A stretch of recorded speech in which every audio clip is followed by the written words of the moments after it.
নমস্কার, আমি বাপ্পি বিশ্বাস তোমাদের সকলকে স্টাডি কেয়ার ডাব্লিউবি ইউটিউব চ্যানেলে স্বাগত জানাই। বর্ধমান ইউনিভার্সিটির আন্ডারে প্রথম সেমিস্টারে যে সমস্ত ছাত্রছাত্রীর মেজর সাবজেক্ট সোশ্যোলজি রয়েছে, আজকের এই ভিডিওটিতে আমরা মেজর সোশ্যোলজির পুরো সিলেবাসটা একদম ডিটেলসে আলোচনা করব।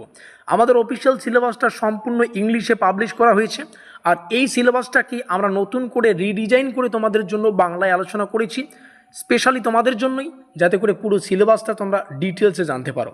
তো প্রথম সেমিস্টারে আমাদের মেজর সোশ্যোলজি থেকে যে সিলেবাসটা পড়তে হয়, সেই সিলেবাসের টাইটেল হচ্ছে ইন্ট্রোডাক্টরি সোশ্যোলজির প্রথম পার্ট, অর্থাৎ প্রারম্ভিক সমাজবিজ্ঞানের প্রথম পার্ট এর অংশটা আমাদের প্রথম সেমিস্টারে পড়তে হবে। আমরা 4 বছরের আন্ডার গ্র্যাজুয়েশন সিস্টেমে রয়েছি, অর্থাৎ আমাদের পুরো গ্রাজুয়েশন 4 বছরের হবে। প্রথম থেকে অষ্টম সেমিস্টার পর্যন্ত আমাদের পড়তে হবে। কেউ চাইলে প্রথম থেকে ষষ্ঠ সেমিস্টার পড়ে কলেজ ছাড়তে পারো, এটা তোমাদের চয়েস থাকে। তখন কলেজ ছাড়লে 3 বছরের তোমরা ডিগ্রি পাবে।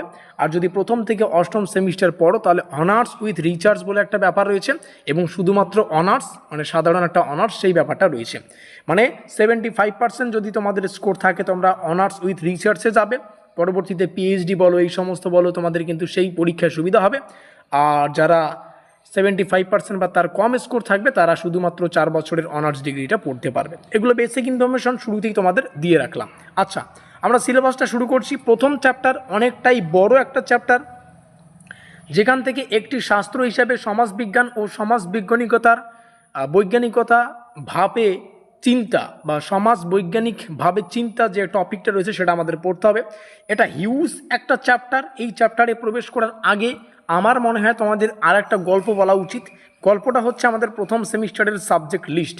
প্রথম সেমিস্টারে আমাদের মেজর পড়তে হচ্ছে, মাইনর পড়তে হচ্ছে, এমডিসি পড়তে হচ্ছে, এইসি পড়তে হচ্ছে, এসএসসি পড়তে হচ্ছে, ভিএসসি পড়তে হচ্ছে। এবার সব থেকে খুশির খবর হচ্ছে, আমরা বর্ধমান ইউনিভার্সিটির আন্ডারে এর আগেও কিন্তু যে কোনো সেমিস্টারের যে কোনো সাবজেক্টের একদম পরীক্ষা নিরীক্ষা করে 100% অফিসিয়াল সিলেবাস, অফিসিয়াল কোশ্চেন প্যাটার্নের উপর ভিত্তি করে সামান্য কিছু পারিশ্রমিকের বিনিময়ে কিন্তু পেইড নোটপত্র দিয়ে থাকি। তোমার মেজর সাবজেক্ট যে কোনো থাকুক না কেন, মাইনরে যে কোনো সাবজেক্ট থাকুক, বা এমডি, এইসি, এসএসসি, ভিএসসি যে কোনো সাবজেক্ট থাকুক না কেন, তোমরা আমাদের কাছে কিন্তু পরীক্ষা নিরীক্ষা করে তৈরি করা এক্সাম ওরিয়েন্টেড নোটপত্র সামান্য কিছু পারিশ্রমিকের বিনিময়ে পেয়ে যাচ্ছ। মেজরের নোটপত্র কেউ যদি এক্সট্রা শুধুমাত্র মেজরের নোটপত্র সংগ্রহ করো, প্রাইসটা শুরু হচ্ছে 550 থেকে 650। এটা প্রেজেন্ট প্রাইস। পরবর্তীতে সময় সাপেক্ষে এই প্রাইসটা যেমন 550 থেকে শুরু হচ্ছে, পরবর্তীতে 750 কিংবা 850 টাকা পর্যন্ত প্রাইসটা যেতে পারে। এটা লিমিটেড অফার। লিমিটেড ছাত্রছাত্রীরাই এই 550 থেকে 650-এর যে অফার, সেটা কিন্তু পাচ্ছ। মাইনরের নোটপত্র সেম তাই, 550 থেকে 850 হবে। এমডিসির ক্ষেত্রে 400 থেকে শুরু হচ্ছে, 550 পর্যন্ত যেতে পারে, সেম প্রসেস। এইসি 400 থেকে শুরু, এসএসসি 400 থেকে শুরু, ভিএসসিও কিন্তু 400 থেকে শুরু। কেউ যদি এই সবগুলো একটু প্লাস করো, তাহলে কিন্তু প্রায় 3000 টাকা প্রাইস, মানে 3000 প্লাস কিন্তু হয়ে যাচ্ছে মানে প্রাইসটা। সবগুলোই যদি নাও, major, minor, MD, Aisi, SSC, VSC, তাহলে কিন্তু 3000 টাকা প্লাস একটা প্রাইস দাঁড়াচ্ছে। কিন্তু এখানেই একটা সব থেকে বড় অফার। প্রথম সেমিস্টারের সব পেপারের নোটস একসঙ্গে নিলে তোমাদের 2700 বা 3000 কোনো কিছু পে করতে হচ্ছে না। তোমাদের 2000 টাকায় কিন্তু পুরো প্রথম সেমিস্টারের প্রত্যেকটা পেপারের নোটস পেয়ে যাবে।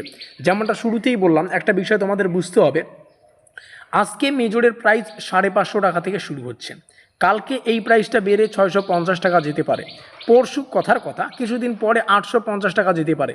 তো পার সাবজেক্টের নোটপত্রের প্রাইস বাড়তে পারে, কিন্তু সব সাবজেক্টের যদি একসঙ্গে, মানে প্রত্যেকটা পেপারের যদি একসঙ্গে নোটপত্র নাও, তাহলে তোমাকে 2000 টাকাই পে করতে হবে। মেজরের 800 টাকা নোট হোক, নো প্রবলেম। মাইনরের 800 টাকা প্রাইস দাঁড়াক, নো প্রবলেম। তাহলে মেজর মাইনর দুটো একসঙ্গে নিলেই ধরো 1500 টাকার মতো পে করতে হবে। সেখানে যতই এক একটা সাবজেক্টের নোটের প্রাইস বাড়ুক না কেন, কেউ যদি প্রত্যেকটা পেপারেরই নোটপত্র আমাদের কাছে সংগ্রহ করে, তাহলে 2000 টাকায় পুরো প্রথম সেমিস্টারের প্রত্যেকটা পেপারের বা সব পেপারের নোটপত্র কিন্তু পেয়ে যাবে। বেশি কথা না বলে নিচে আমাদের যোগাযোগ নম্বর দেখতে পাচ্ছ, এখানে যোগাযোগ করো, নোটের ডেমো দেখো।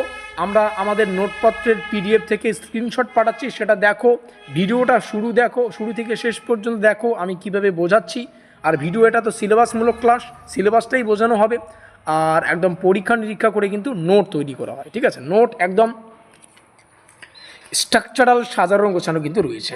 তো প্রথম চ্যাপ্টারে আমাদের সামাজিক বিজ্ঞান হিসেবে সমাজবিজ্ঞানের প্রকৃতি, পরিধি, স্বাতন্ত্র্য এগুলো আমাদের পড়তে হবে। সমাজ বৈজ্ঞানিক কল্পনা শক্তি, সমাজবৈজ্ঞানিক দৃষ্টিভঙ্গি, সমাজবিজ্ঞান ও সাধারণ বোধ, সমাজবিজ্ঞান ও সামাজিক সমালোচনা, ক্ষুদ্র ও বৃহৎ যে সমাজবিজ্ঞান সেগুলো, ইউরোপে আলোকায়ন, বৈজ্ঞানিক মানসিকতার সূচনা, অভিজ্ঞতাবাদ ও যুক্তিবাদ, সমাজ ধারণার উদ্ভব ও সমাজের ভিত্তি, এখানে হবস, লক, রুশো, মন্তেস্কু এই নামগুলো আমরা পাবো। বিপ্লবের যুগ, 3টা বিপ্লব রয়েছে, ফরাসি, আমেরিকান ও শিল্প বিপ্লব, এগুলো থেকে পরীক্ষায় 2 নম্বরের কোশ্চেন তো আসেই, তার পাশাপাশি 5, 10 যে কোনো প্রশ্ন কিন্তু ঘুরিয়ে ফিরিয়ে আসে। আলোকায়ন থেকে বিপ্লবে উত্তরায়ণ, স্বতন্ত্র শাস্ত্র হিসেবে সমাজবিজ্ঞানের উত্তর বা উত্থান, এটা 10 নম্বরের জন্য মোস্ট ইম্পর্টেন্ট একটা কোশ্চেন, ভালো করে পড়তে হয়। তারপরে সিমোনের বা সিমোর শিল্প সমাজের যে ধারণা সেটা পড়তে হবে, এবং বাকি দুটো টপিক এখান থেকে দেখে নিতে পারো। আমরা যাব দ্বিতীয় চ্যাপ্টারে। দ্বিতীয় চ্যাপ্টার এখান থেকে শুরু হচ্ছে, কিছু মৌলিক ধারণা আমাদের এখানে পড়তে হয়, যেমন সমিতি রয়েছে, সমষ্টি ও শ্রেণী রয়েছে, মর্যাদা ও ভূমিকা রয়েছে, মানদণ্ড, মূল্যবোধ রয়েছে, সামাজিক গোষ্ঠী, সামাজিক প্রতিষ্ঠান, সামাজিক কাঠামো এগুলো রয়েছে। এগুলো পরীক্ষায় কনসেপচুয়াল প্রশ্ন আসে। সামাজিক প্রক্রিয়া, এখানে সংযোজন ও বিয়োজন পাবো। সংস্কৃতির অর্থ বৈশিষ্ট্য, সংস্কৃতির প্রকারভেদ, সংস্কৃতি ও সামাজিক পরিবর্তন, ব্যক্তি ও সমাজ, সামাজিকীকরণ বলে একটা কনসেপ্ট রয়েছে, ধারণা এবং মাধ্যম সমূহ কিন্তু পড়তে হয়। তো এই ছিল আমাদের প্রথম সেমিস্টারের পুরো মেজর সোশ্যোলজির অফিসিয়াল সিলেবাস, একদম ডিটেলসে বাংলায় আলোচনা করা হলো প্রত্যেকটা চ্যাপ্টারের প্রত্যেকটা কনসেপ্ট। আবারও বলছি, মেজরের প্রাইস, মাইনরের প্রাইস, এক একটা পেপারের প্রাইস বাড়তেও পারে, সেটা বাড়ুক, নো প্রবলেম। কেউ যদি প্রথম সেমিস্টারের সব পেপারের নোটপত্র আমাদের কাছে সংগ্রহ করো, প্রায় 2000 টাকার মধ্যে প্রত্যেকটা পেপারের নোটপত্র আমাদের কাছে পেয়ে যাবে।